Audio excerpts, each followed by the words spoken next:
Good morning. નમસ્કાર વિદ્યાર્થી મિત્રો. આજે આપણે અંગ્રેજી વિષયમાં એક ગ્રામરનો ટોપિક ભણવા જઈ રહ્યા છીએ,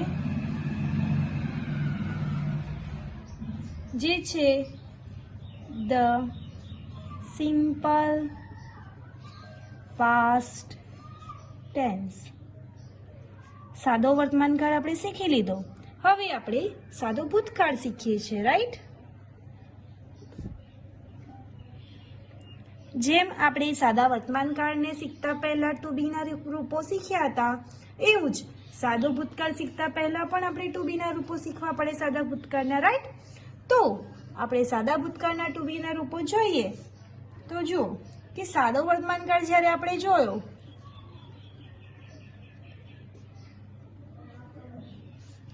ત્યારે એમાં શું હતું?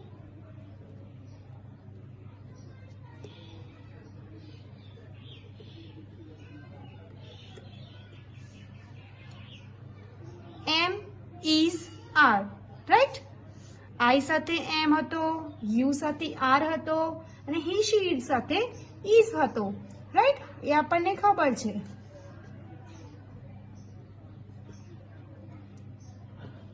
એમ, છું, ઇઝ, છે, આર, છે, રાઈટ? અને બહુવચનમાં આર, છીએ આવે. એ જ પ્રમાણે સાદો ભૂતકાળ તો આજે એમ, ઇઝ અને આરનો જે ભૂતકાળ છે એ શું થાય છે? વોઝ થાય છે. શું થાય છે? વોઝ.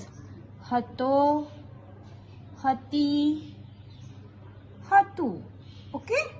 અને એનું બહુવચન વર થાય છે, હતા. ઓકે? આનું બહુવચનમાં ભૂતકાળ વર, હતા, વેર. ઓકે? હવે જો એની ટુ બીની જે વાક્ય રચના છે એના પહેલા આપણે ટુ હેવના જોઈએ. જેવા આપણે ટુ હેવ હેઝમાં જોયા હતા એવી રીતે આપણે ટુ હેવના સાદા ભૂતકાળના રૂપો જોઈએ. ઓકે?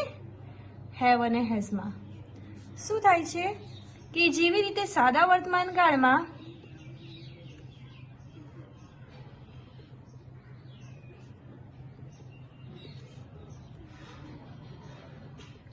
એક વચન, બહુવચન. એક વચનની અંદર આપણને ખ્યાલ છે કે આઈ અને યુ સાથે હેવ આવતું હતું અને હી શી ઇટ સાથે હેઝ આવતું હતું, રાઈટ? તો એમાં શું આવે છે? ની પાસે છે. અને બહુવચન શું આવે? હેવ આવે, રાઈટ? કે વી, યુ અને ધી હોય તો હેવ આવે. તો ની પાસે છે.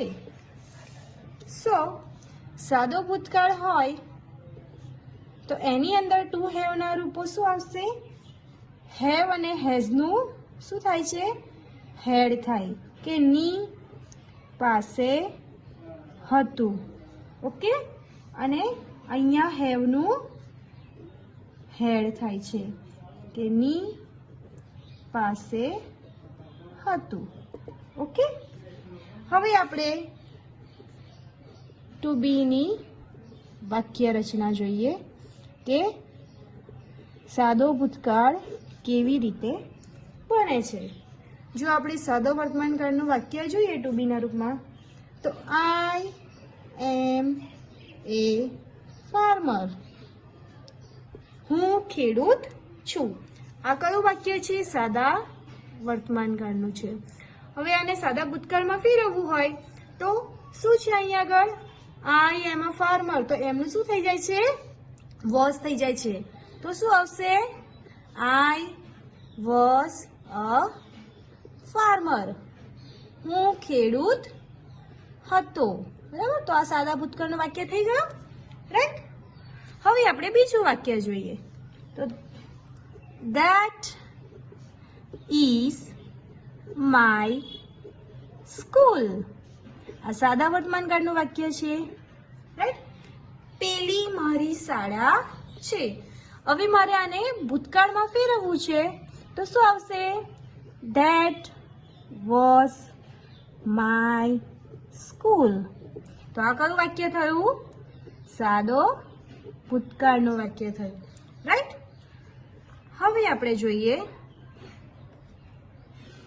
those are my books. સાદા વર્તમાનકાળનું વાક્ય છે પેલા મારા પુસ્તકો છે. તો અહીંયા આર છે તો આર નું શું થાય છે? ભૂતકાળ વર થાય છે. ઓકે, તો શું આવશે? those were my books. Okay, તો આ થયું સાદા ભૂતકાળનું વાક્ય. જો ભૂતકાળના કયા કયા રૂપો બદલાયા છે કે અહીંયા એમની સાથે વોઝ, એમની જગ્યાએ વોઝ મૂક્યો છે, અહીંયા ઇસની જગ્યાએ વોઝ મૂક્યો છે અને અહીંયા આરની જગ્યાએ વર મૂક્યો છે. અન્ડરસ્ટુડ? હવે આપણે કેટલાક સાદા ભૂતકાળના નિયમો જોવાના છે જે આપણે મોડે કરવું પડે, રાઈટ? તો જુઓ, પહેલું કે નિયમિત ક્રિયાપદોના જે ભૂતકાળના રૂપો છે એ જુઓ. ક્રિયાપદના ભૂતકાળના રૂપો એટલે કેવા કે જેની અંદર ટુ આવતું ના હોય, રાઈટ? તો જે રેગ્યુલર વર્બ હોય એ ક્રિયાપદોના ભૂતકાળના રૂપો. ઓકે, તો જે ક્રિયાપદ એટલે મૂળ ક્રિયાપદ કોને કહેવાય? જેમાં ટુ આવતું હોય. તો ક્રિયાપદના જે ટુ સિવાયના હોય એ, બરાબર? મૂળ ક્રિયાપદ નહીં, જે ટુ સિવાયના હોય એ મૂળ રૂપને ડી કે ઈડી લગાવવામાં આવે છે. ઓકે, ડી કે ઈડી પ્રત્યય જોડવાથી તે ક્રિયાપદનું ભૂતકાળમાં રૂપાંતર થાય છે. સમજ પડી વિદ્યાર્થી મિત્રો? કે જે રેગ્યુલર વર્બ્સ હોય એનું ભૂતકાળનું રૂપ હોય તો એમાં શું છે કે જે ટુ સિવાયના મૂળ રૂપ હોય ને એની અંદર ડી કે ઈડી પ્રત્યય જોડવામાં આવે છે ત્યારે એનું ભૂતકાળમાં રૂપાંતર થાય છે. તો એવા ક્રિયાપદોને આપણે સાદો ભૂતકાળ કહીએ છીએ. તેવા ક્રિયાપદોને નિયમિત ક્રિયાપદો કહેવાય છે. Okay, for example regular verb walk. Walk એટલે શું? ચાલવું. તો વોકનું ભૂતકાળ શું થાય? ડી લાગે કે ઈડી લાગે? ઈડી લાગે છે. Okay, walked. ત્યારબાદ લવ. ઓકે, જેની પાછળ ઈ હોય તો ડી લગાવી દેવાનો અને ઈ ના હોય તો ઈડી લગાવી દેવાનો. લવ તો લવડ. Jump, jumped.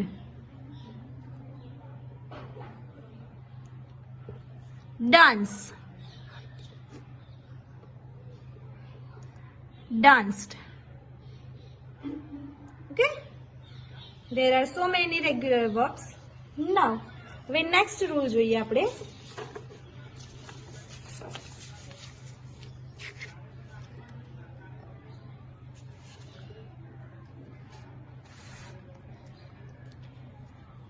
જો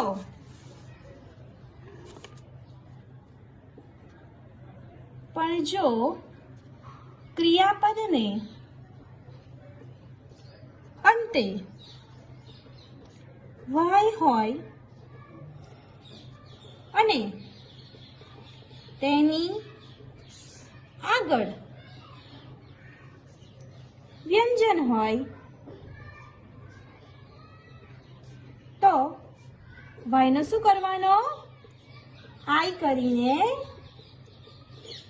ઈડી પ્રત્યય લગાવવામાં આવે છે. જ્યારે ક્રિયાપદને અંતે વાય હોય પણ એની આગળ વ્યંજન મૂકેલો હોય તો વાયનો આય કરી દેવાનો અને ઈડી પ્રત્યય લગાવવામાં આવે છે. ફોર એક્ઝામ્પલ,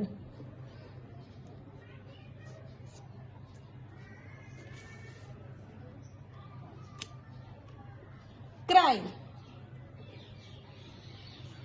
ક્રાયની અંદર વાય છે, વાયની પહેલા વ્યંજન છે. ઓકે, તો આ વાયને શું કરીશું? આપણે કાઢી નાખીશું અને વાયની જગ્યાએ આય મૂકીને ઈડી મૂકીશું. Okay, try. વાય કાઢીને આય મૂકીશું અને ઈડી મૂકીશું, ટ્રાયડ. ઓકે, નાઉ નેક્સ્ટ રૂલ, ક્રિયાપદને અંતે વ્યંજન હોય અને તેની આગળ સ્વર કયા છે? એ, ઈ, આઈ, ઓ, યુ હોય તો છેલ્લો વ્યંજન શું કરવાનો? બેવડાવી દેવાનો. શું કરવાનો? બેવડાવીને ઈડી પ્રત્યય લાગે છે. ઓકે, ક્રિયાપદમાં છેલ્લો અક્ષર જો સ્વર હોય તો એ છેલ્લો જે સ્વર છે એને બેવડાવી દેવાનો. બરાબર છે? For example, stop. સ્ટોપ. લાસ્ટમાં જે વ્યંજન છે ને વ્યંજનની પહેલા સ્વર હોય. બરાબર છે? તો સ્ટોપને શું કરવાનું? ડબલ થઈ જાય. આ જે છેલ્લો વ્યંજન છે ડબલ છે, સ્ટોપ્ડ. ડબલ પી અને ઈડી લગાવી દેવાનો. Okay, drop. પી છે, પી ની આગળ ઓ સ્વર છે, રાઈટ? તો ડબલ પી આવી જશે, DRO double P ED, dropped. Next, drag. DRAG, drag. Okay, જીની આગળ એ છે. ઓકે, એ સ્વર છે એટલે જીને શું કરવાનો? ડબલ કરી દેવાનો, ડ્રેગ્ડ. બેગ. બેગ એટલે ભીખ માંગવી. Okay, bag. તો જીની આગળ ઈ એ સ્વર છે તો બેગ્ડ થઈ ગયો. નાવ ઇરેગ્યુલર વર્બ. કેટલાક અનિયમિત ક્રિયાપદો છે કે જે આપણે મોઢે જ કરવા પડે, ગોખવા જ પડે, તૈયાર કરવા પડે. For example, go. ગોનું શું થાય? વેન્ટ થાય. સ્ટેન્ડ. સ્ટેન્ડનું શું થાય? સ્ટૂડ થાય. ગીવ. ગીવનું શું થાય? ગેવ થાય. સીટ. સીટનું શું થાય? સેટ થાય. ડ્રાઈવ. ડ્રાઈવનું ડ્રોવ. હિયર. હિયરનું હર્ડ. સ્ટીક. સ્ટીકનું સ્ટોક. ઓકે, નાવ કેટલાક અનિયમિત ક્રિયાપદો છે ને એના રૂપ બદલાતા નથી. અમુક અનિયમિત ક્રિયાપદો હોય ભૂતકાળના રૂપ બદલાય નહીં. તમને ખબર છે કયા હોય છે? કટ. તો કટનું કટ જ રહે છે. પુટ. તો પુટનું પુટ જ રહે છે. શટ. તો શટનું શટ જ રહે છે. ઓકે, હવે આપણે 2-3 એક્ઝામ્પલ જોઈ લઈએ જે વાક્યમાં હોય એનું આપણે ભૂતકાળનું રૂપ મૂકવાનું હોય. Samir blank the apples. હવે આપણને ખાલી જગ્યામાં પૂરવાનું હોય ને આપણને અહીંયા ઈટ આપ્યું હોય તો ઈટનું ભૂતકાળનું રૂપ શું થાય છે? એટ. ઓકે, જે અનિયમિત ક્રિયાપદ છે, ઇરેગ્યુલર વર્બ છે. We blank carrom on Sunday. Play છે, વાય આપેલો છે, વાયની પહેલા સ્વર આપેલું છે, તો કયું આવશે પ્રત્યય?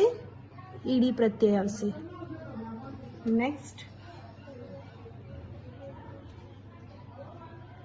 he blank all the balloons. Cell, તો સેલનું સોલ્ડ થાય છે ભૂતકાળનું રૂપ. વિદ્યાર્થી મિત્રો યાદ રાખો કે આપણે ભૂતકાળના ક્રિયાપદો છે એ મોડે જ કરવા પડશે. ઓકે, સમજ પડી? Thank you.